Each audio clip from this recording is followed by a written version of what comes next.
SMT Nation, we back. Nation, we've got a big update out of Verizon, a network update. It actually impacts all carriers. Quite the interesting conundrum here. I want to give you guys just an overview of the article here from fiercewireless.com. Tell you guys what's happening with the Sphere in Las Vegas. Some of you guys may have heard of this venue, and cell coverage within the Sphere appears to be next to nothing. Cell coverage not really usable there, except for one carrier.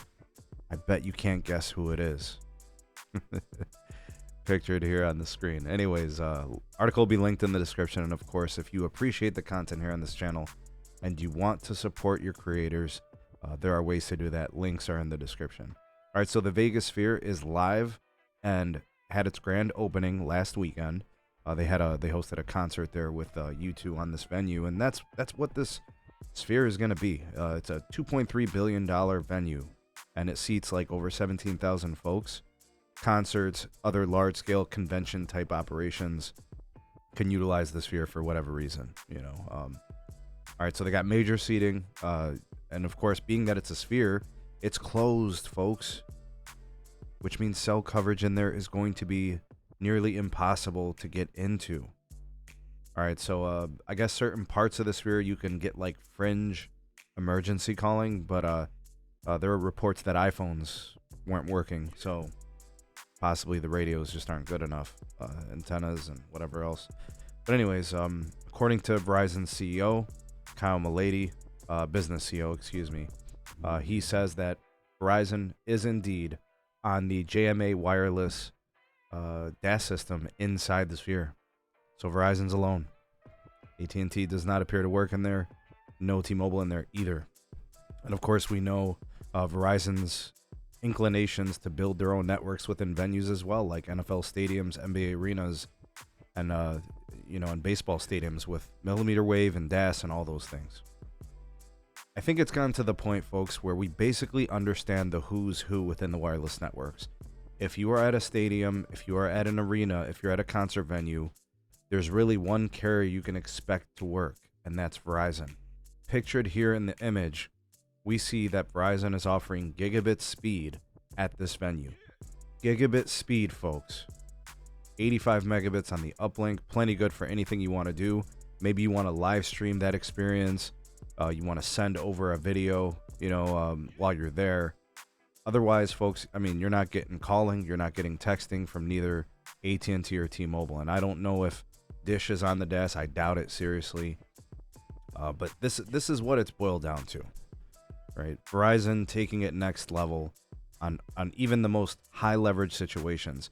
I think AT&T and T-Mobile are going to regret this. I think this continuing to happen with these carriers not being on these systems, not building their own indoor solutions, it's just too hard to get signal in there. You know what I mean? So this is, I think, just something to note and something to identify as a weakness for most carriers under most situations like this.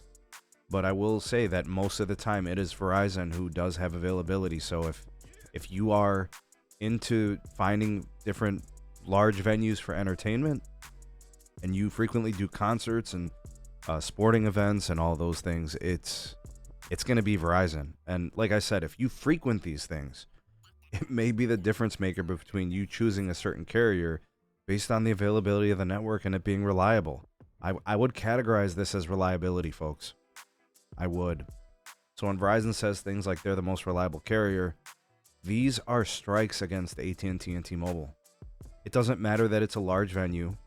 It doesn't matter that, you only go to a couple concerts a year. And I already know the excuses. Just go ahead and fire up the excuse train. I already know.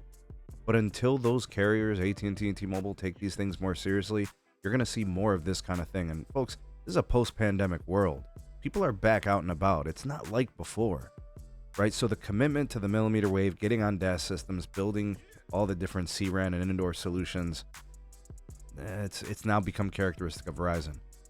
Like I said, I'm expecting an excuse train from a certain brand of people in the comment section who just can't accept reality, but I'm also expecting objectivity from those that open up their mind and understand what I mean when I say this is part of the reliability. And if you feel differently about it, I mean, you don't really have factual evidence to support it, but you may feel strongly against it because you're just not looking at it objectively. You got those shades on, you know. But I definitely encourage you to think outside the box and look at this as part of the reliability metric, right? And this is why Verizon does have the panache. This is why Verizon has that credibility when they talk about the reliability. And until someone else joins them in these types of efforts, it's going to be hard to dethrone them. I mean, this is part of the equation. It is. All right, what do you guys think? Sound off in the comment section below. You are the voice of the people, the SMT Nation. Let your voice be heard.